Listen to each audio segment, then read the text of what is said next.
Hello. Hello. How's it going? Yeah, pretty good. Pretty good. We're back again. We're back, yeah. Thank you for joining us. Again. I'm Perry.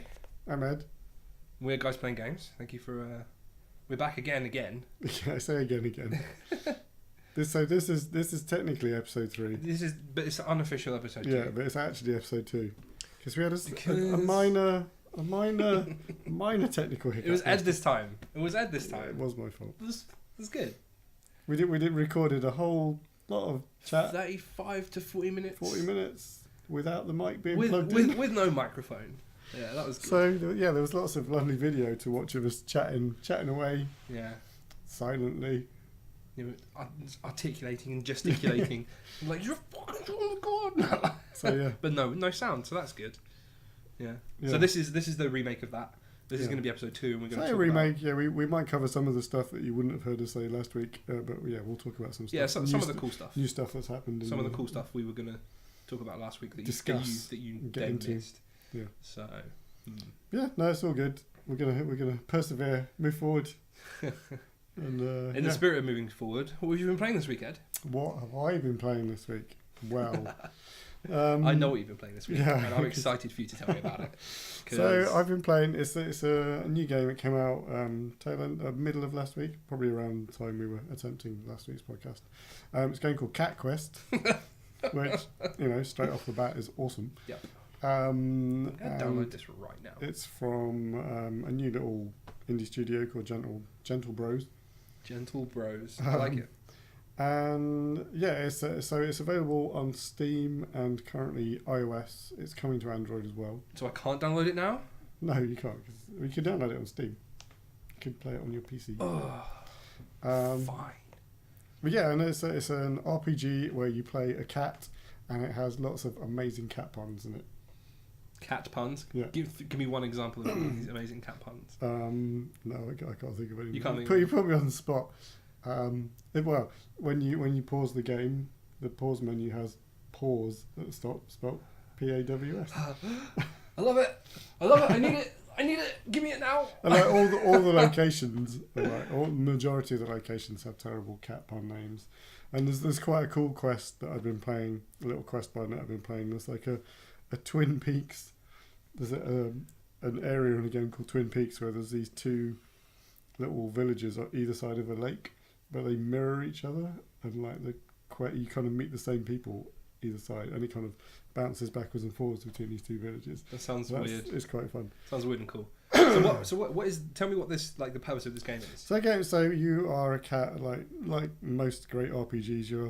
You play a character who's like thrust into greatness, and like you may or may not be the descendant of a royal family or some dragonborn, dragon blood, dragon something. You're descendant of dragons somehow or other. But you're a cat. Yeah. And yeah, so you kind of go off and you like there's somebody kidnaps your sister. That's what kicks it off. The evil white cat kidnaps your sister. So you're. So where's the white man? Well, let's not get into that. So that kind of kicks off the campaign. And you're looking for your sister who's been kidnapped. Okay. And tracking this like evil mage cat. And yeah, the game the art style is great. Some real fun. The engine is this kind of weird, but really cool. Kind of everything happens on this kind of. It's kind of hard to describe. It's like a flat. So it's in 3D, but everything's 2D. But it's not quite isometric. But you're kind of running around this kind of 3D plane with 2D sprites. So like. It's kind of cool. Pokemon style. Yeah, but it's more 3D. It's like actually 3D. Okay. So the ground is like a proper 3D. Area? Can we play this as part of education? Do you think this is a good idea? Because I'd love to show people this. Yeah, possibly. I think it needs to be. It needs to be experienced by the world. Yeah. Yeah, I mean, there's trailers and stuff up, which you can go check out, which show off exactly what I'm talking about. But yeah, the art style is really cool. The controls are really nice. I mean, I've only been playing it on mobile, so I can only speak to that. But controls really well. The kind of spells you kind of, you tap to move, where you can hold for continuous movement. tap on an enemy and he just kind of runs over and starts bashing them. Or if you hold your finger down on your character, it opens up a spell wheel and you kind of just pop and onto you the flick spell to release. the spell that you want. Yeah. All right. And the way Well. the way the enemies attack is kind of interesting. They so when you run over and start auto attacking them, you get like a red circle appears around their feet of like their area of attack. Oh, so it telegraphs, like and then like a solid circle comes out, like to fill it up, and when it kind of reaches the edge is when they attack. So you have to kind of run away from them and then run back again. Oh, okay. So you get like telegraph timings as well. Okay. And then sort of as you get further into the game, some of the other bosses, like some of the attacks get a bit more intricate, let's say. Well, this sounds amazing. I have to play this. It's a lot of fun. I've kind of hit. I've put a good few hours into it. I have to get this on Steam. I think I've hit about like level 25 or something. But I found caves in the world that are like level 40, which I'm just like, nope. Steer clear of those for the time being. Yeah, no, it's a lot of fun. There's like a basic kind of gear system where you go into caves and open chests, and you get a random piece of gear. But if it's a duplicate, it upgrades the one you already had. So if you're wearing like the knight armor and you find a new knight armor, it like boosts Bungie. Listen, look at this game. It boosts that item up by one level, so it boosts the stats. It's quite there's some different stuff. So there's obviously like sort of more mage orientated armor, which boosts your like mana regen and like the power of your spell. So it's like a full on RPG. Yeah, no, it's totally absolutely full on RPG. And I've recently hit it's all cats. I recently hit a point in the story which kind of there was a bit of a reveal, which I was kind of like, what's going on here? And it's like, I can't say because it would like massively spoil something, but something's been revealed and it's made me really question what the hell is going on in this game. Okay. So I'm curious to see where the story goes from here. Okay, kind of like Firewatch. We'll in a way. Onto that in a bit. Okay, cool. So you've mostly been playing Cat Quest. Because I went away down south for the weekend, I was away from all my usual gaming contraptions. So there's a lot of time on the train to indulge in some cat-based RPGing, which was muchly enjoyed. Very good. Very good. Cool. Okay. How about you? What have you been up to? This week I've been really crap on the games front. I've just not played anything. I've mostly been playing RuneScape because I'm super cool. But I'm not going to talk too much about that. I don't want to talk about Down that. with the cool Don't kids. want to talk about that. Playing the RuneScape. I've been playing a lot of Hearthstone actually. Okay, of course, the new expansion came out. The new expansion came out. Been rocking that. So I went from like a week before the expansion launched, I decided to get back into the game. So I only have like 10 packs to open because I've just not been doing quests or anything like that. And I think I've opened like 15 packs so far, and I've not had any game-changing cards yet. You should have pulled. I pulled a legendary. Yeah, I pulled because that was the new. Is that the shaman? The druid card. Druid legendary. Hadronox, I think it's called. Yes. Yeah. The one that the death rattle where it resummons all of your dead taunts. Okay. Yeah. Wow. Okay. Yeah. So it's like a taunt druid deck. Yeah. Full on control. So I kind of want to fuck with that a bit, but also, okay then. I completely threw my train of thought. I can't remember what I was saying. The reason we dropped I kind of want to play with that, but I also don't have any other druid cards, so like druid's not really one of my classes. I play like priest, rogue, maybe fuck with paladin a little bit, but that's about it. Yeah, like, I've been playing paladin a lot. So I opened a bunch of stuff and I crafted the paladin Death Knight, so I've been playing with him. I haven't tried building the combo deck to get his instant endgame combo. Yeah, I opted to go for a more control-y type deck, which I've been enjoying. I've been getting some wins. So I always enjoy the game more when I build decks myself. Like it's one of those things. Like inevitably, like you end up net decking eventually. But yeah, I mean certainly the best time to do it is when the new expansion drops. Yeah, for sure. I think I have just the biggest problem with the mage Death Knight. It's so fucking broken. Every time I've come up against it, it just wrecks me. Like there's just absolutely no way you can deal with it. And it's purely because of the stupid fucking lifesteal elementals they get. Yeah, every elemental comes out with lifesteal. You have to put like damage. You're not able to put enough damage into the champion to like counterweigh the lifesteal. Yeah, I mean, I guess the fact that certainly the water elementals that it generates are all 6 health. Yeah, it's stupid. So there's a lot of damage to be dealt. They still get the freeze because they're water elementals, and the lifesteal, and they get 3 health for every attack. It's so stupid. I like the hero power as well. It's just so ridiculous because if the hero power kills an enemy, it summons a new water elemental. So you're like endless. Yeah, they just have an endless supply of lifesteal. It's so stupid. But yeah, so I've not been having a lot of fun with that. I have, however, been playing Buff Murloc Paladin.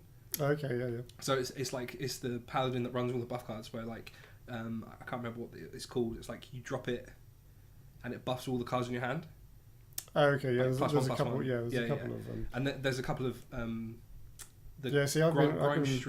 Grime Street Gangster or something like that. I've been running those in my control Paladin actually. It's quite fun to buff up. There's the one new taunt that they released, the Saronite Chain Gang, which the battle cry is it basically summons a copy of itself. So if you like buff that a couple of times, and then you get like 2, 4, 5 taunts for 4 mana. It's like that's crazy. That's huge. So, and some solid you combat that with Bran as well. Like that's like it's huge because then you get 3 of them. Yeah. Combat with Bran Bronzebeard. The one that like doubles. Yeah, if you're playing in wild, you have to play in wild. Oh right. Because they rotate it out. And Maz must be playing wild then the other day. I was watching a Maz play. And a lot of people have been going to wild actually. Cause just for the variety. Just some of the sheer dumb decks you can make. Yeah, that's basically been me this week. I've been playing Hearthstone. I want to talk about Warframe as well. Like I've not played it much this week, but I played it quite a bit last week. Yeah, I kind of got back in, started getting back into it as well. Like with all the talk of the new sort of patches and expansions that are coming up, it kind of spurred me to like fire the game up again and try and figure out how to play it, because it's, as it turns out, it's quite a complicated game to play. Yeah. I'd kind of forgotten just how I did exactly the same thing, but how like full on it is. So we used to play on console, and I used to play on Xbox, and now I've installed it on my computer, and the controls are just so different. Like, it took me a good hour to master the slide jump. Like, I'd like to be able to maintain momentum. Like, that was super hard to do. So yeah, well, I mean, one of the big things in Warframe is the sort of mobility in the game is key. It's like a key component of the game. It's super fast paced. It's basically, if you're not familiar with Warframe, it's like a sort of sci-fi MMO ish. It's going more MMO, which we'll talk about in a minute, but it's currently like all the missions are like instanced dungeon type things. They're all procedurally generated instances, and you go on these missions and pick up mods and crafting stuff and XP. The leveling system is particularly unusual, but the whole kind of core of the game is the mobility. I mean, the premise is you're essentially a space ninja. So the speed of movement it puts other FPSs to shame. It's like you can traverse the entire map in seconds. You can bounce around these maps like crazy using like the double jumps, and you can do these kind of slide jumps which just propel you like if you can do it at the right intervals, you can keep the momentum up and you can just go for forever. I like I want to talk about the leveling system a little bit more as well, because it's like it's odd. So you have like an overall mastery system where as you level up your warframes and your weapons, your mastery level gets higher, but then you're not obliged to do it. Like there are only a set number of frames and weapons that are gated behind mastery level, and the highest mastery level is like level 4 mastery. So once you get there, to unlock the frames of the highest mastery in the game is like level 20. If you rank up like everything. Yeah, but like you're not. I like the fact that you're not obliged to do that. Mm-hmm. Like, it's just like, all right, fuck with a few different weapons and frames. Oh, okay, you're a level 4 now, so you can use all of them, and then you're like, okay, cool. Now I'm just gonna find the things that I like, and I'm just gonna play them. Yeah. Because like that's like, I've got to the point in the game where like my bow and my sword are max level, but I like my bow and my sword, so I just want to play with them. Like I don't want to have to level up different guns and stuff like that. So I'm obviously going to get to like mastery 4 or 5. And, so like the mastery is kind of like you're kind of I guess it's an overview of your kind of progress of leveling up everything in the game. It's not you don't do like traditional like XP leveling like other MMOs and stuff. It's more like an indicator of how much stuff you've like used and unlocked. Yeah.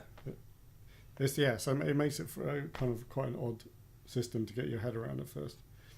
It's good though. Like I do like the way it works. Yeah, no, it's kind of gives it's different. It gives those completionists like here's something to strive towards. Yeah. But then there's the casual players that are like, well, I only have to get max level in a few things, and then now I have access to everything. Like, I mean, you could literally do one frame, a primary, secondary weapon, and a melee weapon, and you're done. You can stick with those, mod them, like. Well, I mean, that wouldn't get you to level 4 mastery. Like you'd need to. Well, I think you need to do like maybe 10 weapons in total and 2 or 3 frames, and then you're level 4 mastery. Yeah, I mean, it's always nice to have some other stuff to switch to. Yeah, for sure. But yeah, so the reason we've both been looking at it, they announced it. It must be a month or so back. An upcoming expansion called the Plains of Eidolon. Again, nailing the pronunciation. Eidolon? It's Eidolon. I watched the video. It is Eidolon. That's how he says it. How he says it in the video. Don't fuck with me. I know how it's pronounced. But the thing that's significantly different about this expansion is the fact that they are doing, as I mentioned previously, all the missions currently in the game are like instance procedurally generated, and this is the first expansion where they're actually going to do a proper large open world environment where you sit down and you can go and wander around as like a quest hub, and then just like a huge wilderness to go and do quests and do stuff. You can like fly around as well, can't you, with your arc? Yeah, so you as you kind of progress through the other stages of the game, you get this like jetpack thing called the Arcwing, which you do some like outer space sort of deep space missions where you kind of fly around. Like Star Fox style missions. Yeah, you're kind of in debris fields and asteroid fields, and you're flying around doing stuff. Yeah, so they've enabled that so you can actually fly around on the planet's surface, which is pretty cool. One of the other things they showed off in the quest hub like town thing that you land in there, they've got a new vendor where you can create custom weapons. So there's a bunch of different components like they only showed off melee weapons. I don't know if it extends to like rifles and stuff as well, but certainly where you can create your own custom melee weapons. So you got like hilts and guards and blades, and you can combine them in different like layouts. So you might put one blade on a dagger, or you could swap it and then you like stick it on the end of a polearm, and like you can create like all these custom. That's cool. I like that. It'd be interesting to like. I really be interested to see how stats weigh on each of the parts, as if you can. So my favorite thing in the game is to spin slash, because it's like you dash and then attack and you do a spin, and it's just a massive AoE damage. But like it's like my favorite fucking thing to do. So I'd love to build like a weapon that's like 900 spin splash damage, but like nothing on anything else. So it's only good when you spin. Right. Spin to win. Spin to win, indeed. And that is what I would name the weapon. Spin to win. Yeah, because you get to name your weapons as well. So yeah, you can create your own. No one fucking steal that. That's my idea. I'll come find you. Spin to win. I like it. Yes, I think. So that's cool. Kind of, that's Warframe. Cool. I must admit, I'm looking forward to the open world stuff. I think like it's quite promising. Like assuming it's going to be as kind of well received as everyone expects it to be. This is the thing. Like I think it's the one thing that the game is missing, that the community have been asking for so long. Yeah. They're like, just give us like an open world area where we can just fuck around with other people. Yeah. You know, we don't have to like load into a map and stuff like that. So that'd be really cool. And for the future of the game, it's if this is something that they're putting out there now, you can only imagine that they've got other similar stuff that they're already working on for sort of further down the pipe. I'd be really interested to see how they kind of push it forward. I really want to see if they introduce like a raid environment or like an open world boss where like every 2 or 3 hours it spawns in, and Funny people you have to should go say that. If you watch the open world reveal video that they showed at the convention, there's a day-night cycle, and like in the whole build up where they're going through the town and while they're doing some missions in the open world, they're like, "Oh, you don't want to be out here at night time." Oh, really? And then as it starts to get dark, like sirens go off. Nice. And then so the kind of reveal video finishes, and there's like sirens going off, the night time's coming down, and the camera's like panning over the landscape. It kind of stops at this pool of water, and this huge fucking creature like comes out of the water, and then it kind of cuts to the title card. So yeah, there's going to be a boss. Okay. Basically, what you just said is totally in there, and it's triggered by like a day-night cycle. Gimme. So yeah, I'm about this. This sounds fucking great. Yeah, it's looking good. I'm excited to try it out. Yeah, same for sure. So yeah, that's probably Warframe. Yeah, go check it out. Oh, it's free to play, we should mention. So yeah, you just download it, PC, console. It's on all consoles, isn't it? Xbox, and PlayStation. Yeah, give it a crack. You've literally got nothing to lose except a few hours of your time. I think that's basically our feature as well, isn't it, this week? Yeah, I think. Unless you have anything else to feature later on, that's definitely going to be my feature. I think. Yeah. I wanted to talk about that a lot. Just wanted to skim over some news stuff that's been happening. Yeah, news section. News section. Go. I was trying to think of a catchy news jingly catchphrase. This is GPG news. Yeah. Yeah, that works. Let's run with that. Copyright. It's a couple of interesting things that have been announced in the last week, just about in the last week. So DOTA2 had their big the international tournament, which is the worldwide tournament, isn't it? Yeah, it's like probably the biggest gaming tournament each year in the world. It's in the world, isn't it? It's like the biggest prize pool, the biggest competitor pool, biggest viewer audience. I mean, just huge. If you're not familiar with Dota and the sort of mobile world and how big Valve's Dota2 is, so the prize pool this year, I think the overall prize pool hit 24 million. With the winning team took home $10.8 million, I think, for the winning team this year. Which was Team Liquid. Team Liquid, yes. Who beat Newbie in the final. 3-0. Yeah, clean sweep in the final. Fucking smacked. They just got their dicks out and they were just like, bang, bang. That's exactly how it went down. It's basically how it went down. Yeah. Chip will know. I'll ask Chip. Yeah. But no, there was some good games. I was away during the weekend, so I wasn't able to actually watch the final matches, but I was kind of following it sort of Thursday, Friday, and yeah, there was some good play going on. $10.8 million. Yeah, I mean, that's why these teams get invested in. That's fucking insane. Yeah, it's crazy. That's I mean, straight up. I'd be interested to know how much the players get of that. Yeah, that would be really interesting. You know what as well. Off of the back of this, like Overwatch just released, have basically just put out their tender for like their own tournaments and stuff, and wasn't like the entry pool, the entry fee for that ludicrous, like 10 million or something dumb. Yeah, it was in the millions. To enter a team, it was like 10 million. So that's going to be. I think we should check. We should probably clarify that. It was a high figure. I'm gonna put this in the news section for next week because I actually want to talk about this. Okay. Because I think Overwatch are going to change the game with esports. Like, bold claims. I genuinely do. Like, when you've got a company as big as Blizzard backing an esports game, like, it's going to be changing. Yeah, I mean, I don't know. You could argue that the Overwatch competitive scene probably hasn't taken off quite as much as they anticipated. Let's talk about this next week because I want to talk about there are a few key reasons why that is, and there are a few things that Blizzard have done to combat that.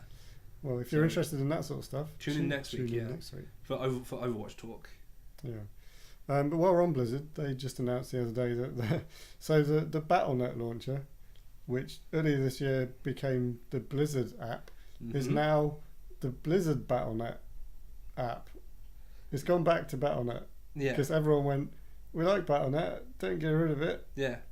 Isn't it also because Battle.net are expanding their market?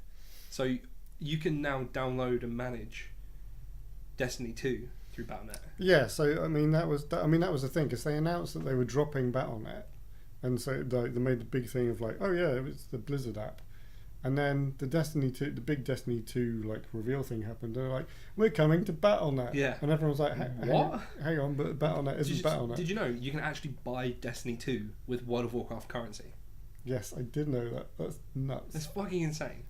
I was tempted to resub to WoW just so I can spend my in-game currency on Destiny 2 because I've got like dumb amounts of money on. For people that don't know, you can farm gold in World of Warcraft and then convert it back into real money. Yeah, of course, by buying WoW tokens. WoW tokens. Yeah. In RuneScape, they're called bonds. So I'm like, yeah, they're gonna buy bonds. Like, I see. I'm a fucking nerd. I'm sorry, guys. So Battle.net is back and everyone's happy again. Battle.net is back. You know what else is back? What else is back? StarCraft Oh remastered. yeah, the remaster happened. That got dropped out of nowhere. No one was fucking expecting that. They were like, oh, by the way, guys, here's this, classic game that everyone loves, but we remastered it. And everyone was just like, what? Ugh. Take my fucking money. I saw Rob, is it a guy we know from Rob, yeah. The bar down the road. Mm-hmm. He was very excited about it. Yeah, he was like, people, Facebook. He's like, please come play with me. Please come play with me. Blizzard's been in the news. They're doing things and bits and stuff. But the reason, actually, segueing almost seamlessly from talking about Blizzard and now Hearthstone again, the reason I brought up Dota, not only for the international tournament stuff, but in the run, all the kind of preliminary stages of the tournament, they announced that they are doing a Dota card game, which they're going to release next year. It's going to be called Artifact. Artifact, that's it. Yeah. It's on the Right spreadsheet. there. It's on the spreadsheet. Right there in the Got it written spreadsheet. down. Yep. Done my research. Good job. Yes, they've been pretty light on details, but I mean, everyone instantly compared it to Hearthstone. Obviously. Yeah. There's another card game. We're not short of them at the moment. I'm really interested to see what direction they take this because they need to be unique. Like Gwent is doing really well, but that's because it's such a different style card game to Hearthstone. And obviously, Elder Scrolls Legends kind of officially released recently. I have no idea what that is. So that's, Elder Scrolls card game based on what type of style is it though? So it's similar to Hearthstone, but they split the play area into 2 lanes, and minions can only attack stuff in the same lane as them. Okay. But I mean, otherwise mechanically, it's kind of similar. Cool.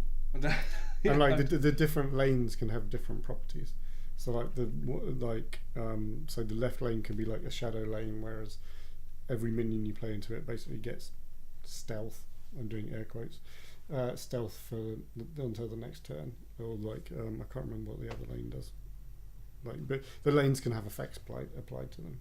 Like there's quite a long sort of single player campaign to work through, which is pretty cool, and it's quite generous in like dishing you out cards and stuff. It's pretty good. I've been kind of dabbling with it. But okay, I might have to peek my head in. I've been looking for like a new card game to play. Yeah, well, because I love Hearthstone. Hearthstone's great, but like I want a bit of variety. You know? Yeah, definitely. I mean, it's out on mobile as well. It's fully out across all of the platforms. So yeah, check it out. Yeah, I mean, if you're up for a new card game, check it out. I mean, it's free to play as they all are. So I'll take a look. Yeah. Another new thing that was again segueing nicely, card games. Gearbox announced a new game. Unfortunately, it wasn't Borderlands 3, and everyone was very sad. What they have announced is, well, they've dubbed it, it's currently Project 1v1. What a great name. Which is Project 1v1. Project Fight Me IRL. Like that. That's what it needs to be called. Project I'ma wreck you. Basically, all they said about it is literally a 1v1 FPS. They're harking back to the classic Quake deathmatch days. I think this is going to be big because like this is one of the things that we're missing in the competitive scene. Is like an actual 1v1. Yeah, everything currently is really team focused. Yeah. I mean, 5v5, 6v6. Yeah, I mean, I can only think of really Hearthstone currently that's 1v1 that's actually doing. Oh yeah, I mean, actually, what am I talking about? I mean, you've got all the whole fighting game community. They might have something to say about that. Yeah, maybe, but even still in the esports, actually, no, saying that, Pokken is fucking huge. Yeah. Have you played Pokken? I have not played Pokken. It is Tekken with Pokemon. That sounds amazing. It's fucking incredible. It is genuinely one of the best games I've ever played. Like we'll play this one day. Like, you have to. When you we have were to doing experience education one-off where we just play that. We'll do like a fighter game series or something where we just play. Actually, all of the we different keep fighting mentioning games. education. I realised we didn't actually mention it at the beginning of the stream. One of the other games that I've been playing is Firewatch. Yeah, Because you have. we started a little YouTube series. Yeah, because we fucked up last week's podcast. Yeah. We were like, you know what? Let's just stop. Let's just record episode 2 of Firewatch. Yeah, so we did. Education. So there's a couple of those up now. If you're hearing this, Yeah. it will be at least 2 episodes. 2 episodes. Of me 2 playing hours. Firewatch. Yeah, each episode is an hour long, and we'll get as far as we can in an hour. And Ed's gonna take the reins. Ed's gonna play. Perry, because the premise behind this education, see what we did there, is that I play stuff that Perry has played and I haven't played, and Because he's a. I'm not gonna say root words. Because so many words went through my head there that I had to pause to think of which one to. There's only so much time I have to play Ballback. games. Here you go. You're a ballback. Yeah, so there's a whole bunch of stuff I haven't played, which Yeah. Perry thinks I should have. Firewatch was like the top of the list for me because that was probably my game of the year. Like Wow, okay, that's high praise. I didn't genuinely, realise that. yeah. I loved the game. Mostly because, and we'll talk about this in like the later episodes of the Firewatch series. Mostly because of the thinking that goes into behind it. Once you've completed it, we'll discuss. I want to do like one episode where we just discuss Firewatch, and we discuss the theories and the effect that it has on the player and stuff like that. Because it's all super interesting stuff. Like the game company that developed it knew their shit. Like their psychological stuff. They absolutely must have done research. Yeah, I mean, I'm enjoying it so far, but yeah, go check that out.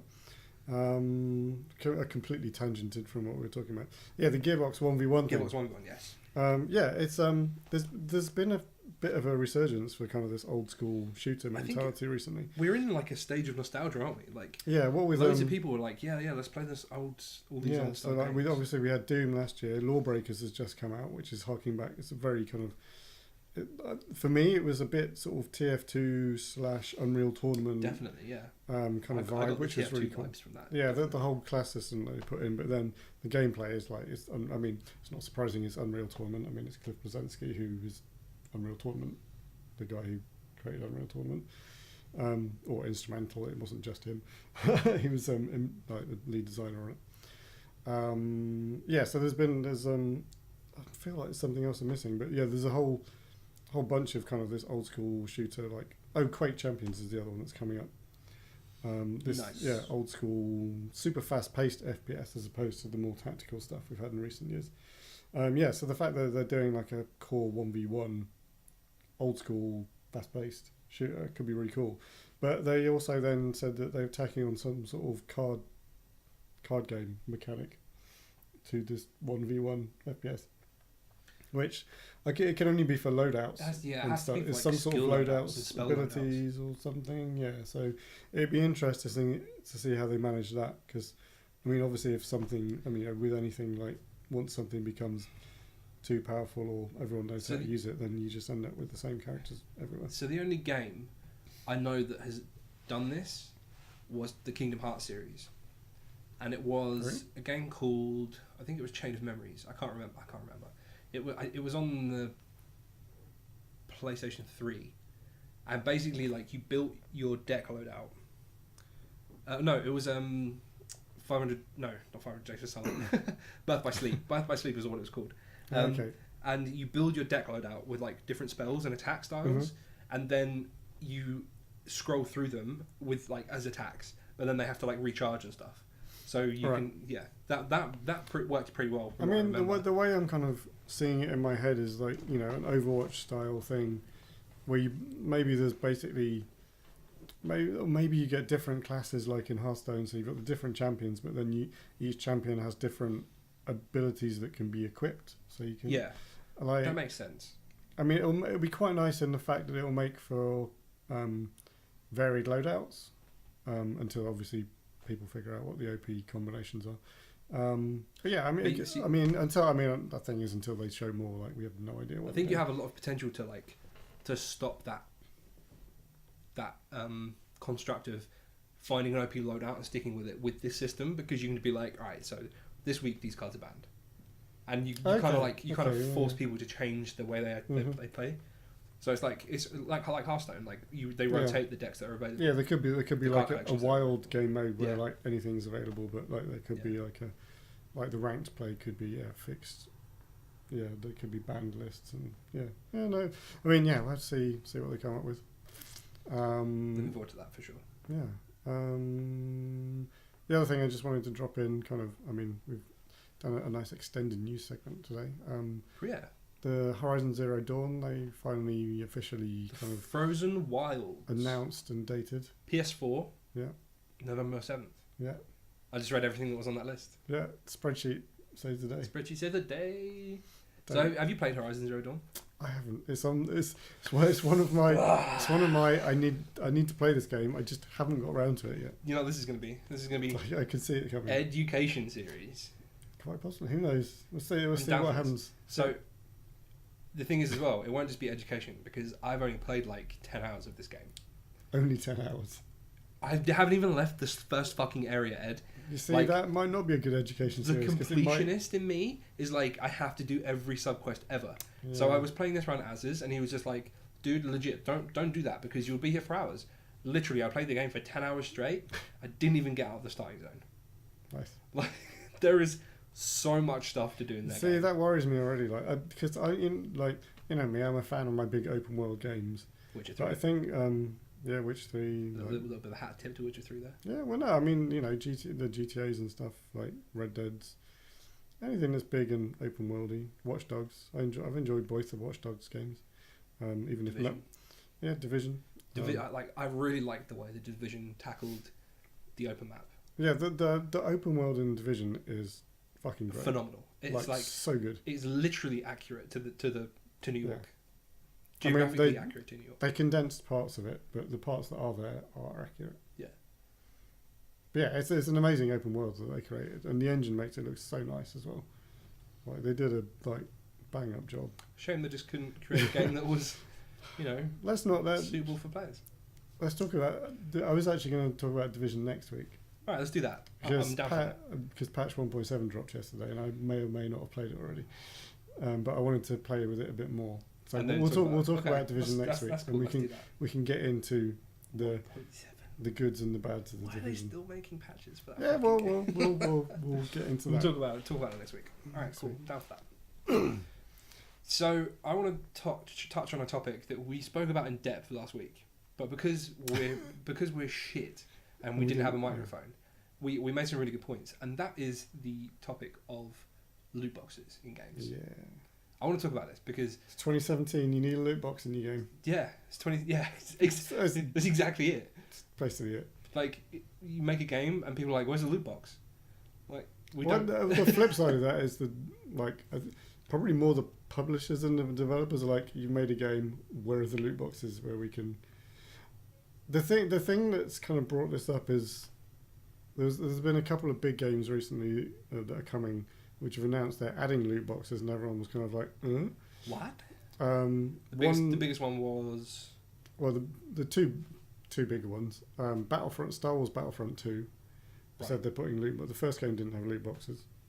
But they've announced that the sequel is coming out in November. Yes, yep, November. It's going to have loot boxes for ability cards, which is interesting.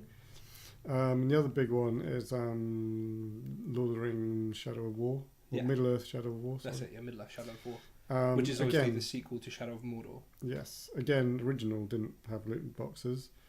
The reason that these two stick out in particular is because they're full-price retail titles.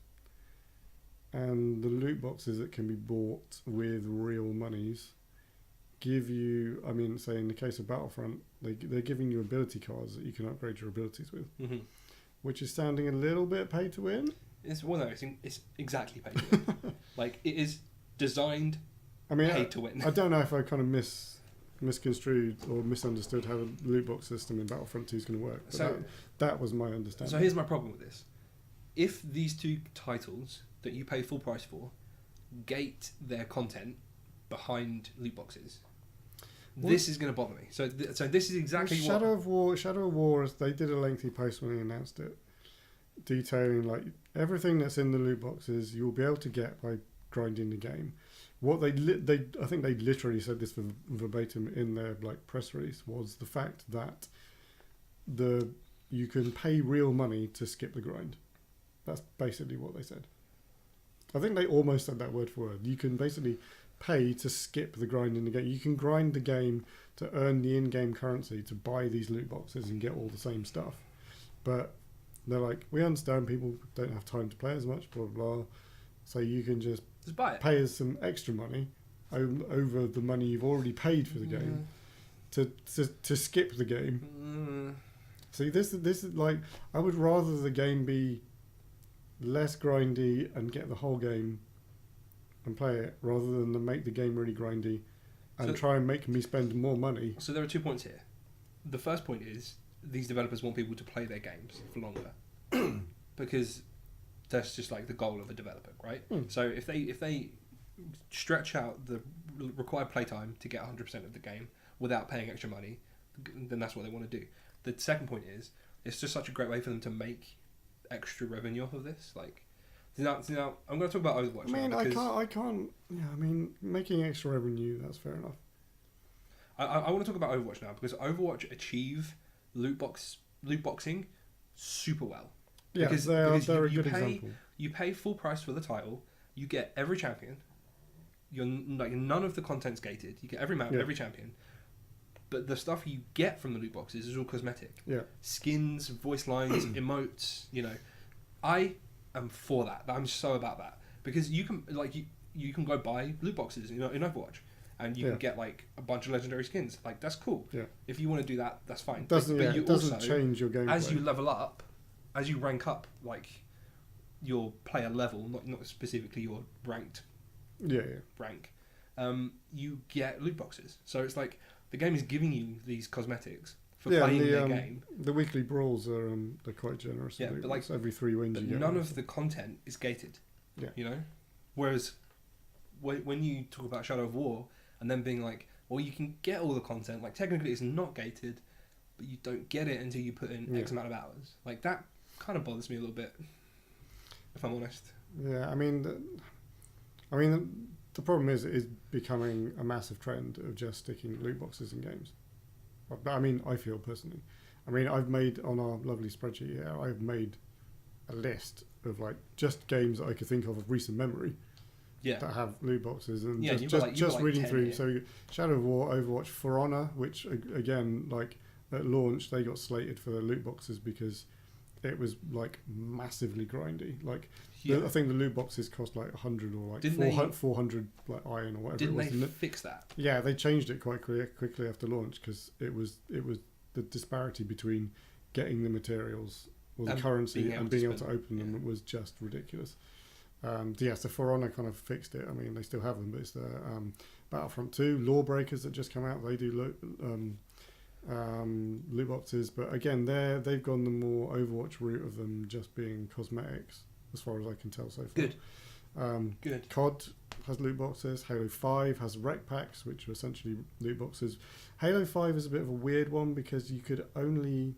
I mean, it's probably a whole other discussion, really, but the way they implemented them was really odd, in that a lot of them, the weapons and the vehicles that you get out of the packs are one-use items, and you can only use them in one game type.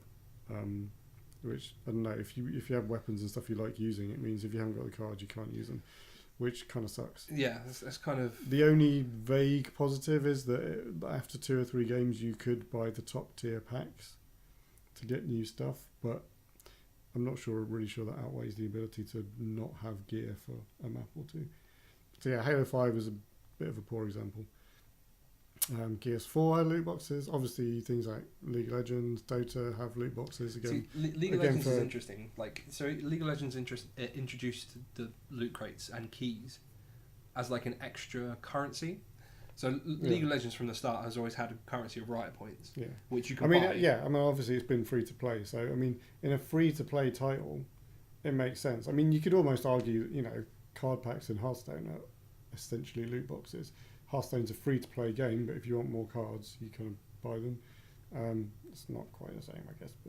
But I think they do it differently as well, because every now and then they'll release an adventure, which gives you not like anymore. well not anymore, but they have done in the past. Yeah. They've released an adventure where you play through the adventure and you get all of the cards available in that expansion. Like that sort of stuff, I'm all about. I love that.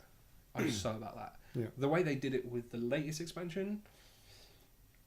We've gone back to Hearthstone. I've got to stop talking about Hearthstone. No, fuck you. I like Hearthstone. The way they did it with the latest expansion, so you get like there's a free adventure. Basically. There's an adventure, and you get a card from it. Yeah. But the rest of it's like packs. Yeah, I think you get a free if you complete all the wings or something. You get a new hero skin. I think that's right. Or you might have to do it on heroic. I can't remember. But anyway, yeah. So lots of stuff has loot boxes. Injustice 2 was the last one on my list. Again, just came out. I think we have to accept it. Like it's basically this is the way forward now. I think for game developers and game companies. Like it's a great way for them to generate extra revenue for their titles without having to like sell the game to more people. I think they just need to be careful in the way that they definitely position the stuff. People need to take leaves out of Overwatch's book and be like, buy the game. You can buy loot boxes if you want for cosmetic stuff, like not for things that give you a leg up. You know. Yeah, I mean, I know Shadow of War. They give you can unlock like legendary orcs and stuff to join your army. I mean, obviously, I have no idea how much that influences the game because I haven't played it. I'm going to play the shit out of this game, just so you know. Like, this game looks so good. The E3 reveals just look amazing. Yeah, it looks a lot of fun. I've recently been playing through the original Shadow of Mordor. Which is, I've been enjoying I need to play through this. This is a game that I haven't played yet. So, this is on my playlist. Cool. I've really, I quite liked it, because I didn't really know that much about it going in, Shadow of Mordor.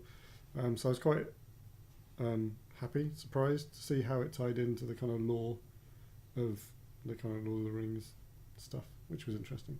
Okay, so that's what I'm down for. Yeah. I'm down for the nerd Lord of the Rings. Yeah. So loot boxes.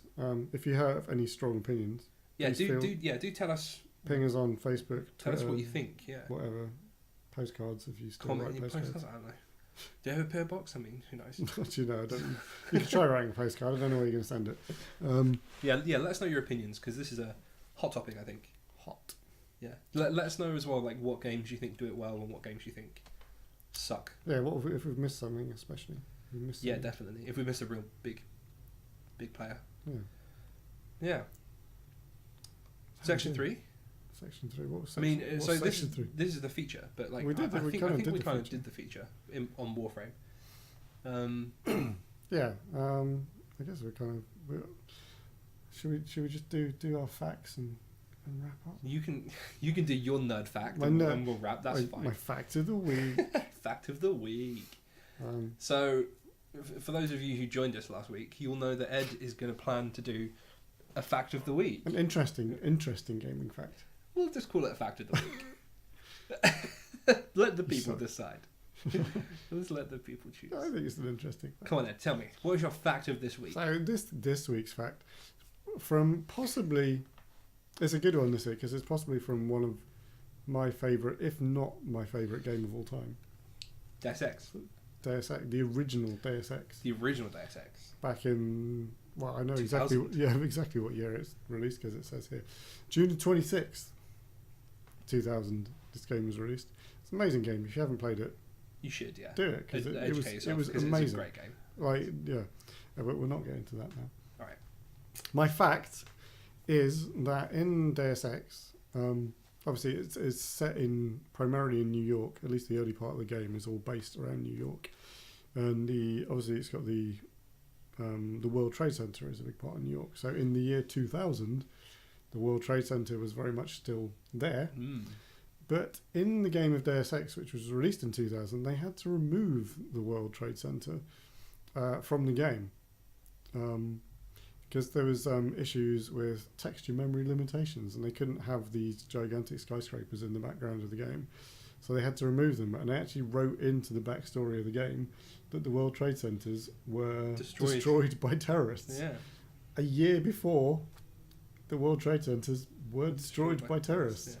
So there's a little bit of sort of freaky foreshadowing by the Deus Ex I'll give you writing that. team. That's an interesting fact. That is actually a very I think that's a interesting good fact. I fact. like that. I think we were discussing before. I think we may even be lucky enough this week to have a bonus Perry fact. You want a Perry fact? All right, I'll give you my fact, and it's only because I read it on Imgur like 2 days ago.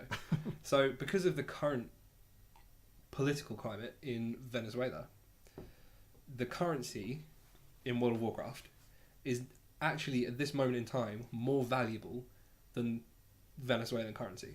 Wow. Yeah, it's nuts. Like you can pay, you get more gold for your pound. No, you get more Venezuelan currency for your pound than you do gold. Well, World of Warcraft gold. Is that the right way around? Yeah, it is. Yeah, because you get more for your money. Yes. With Venezuelan money. That's nuts. It's insane, isn't it? Yeah.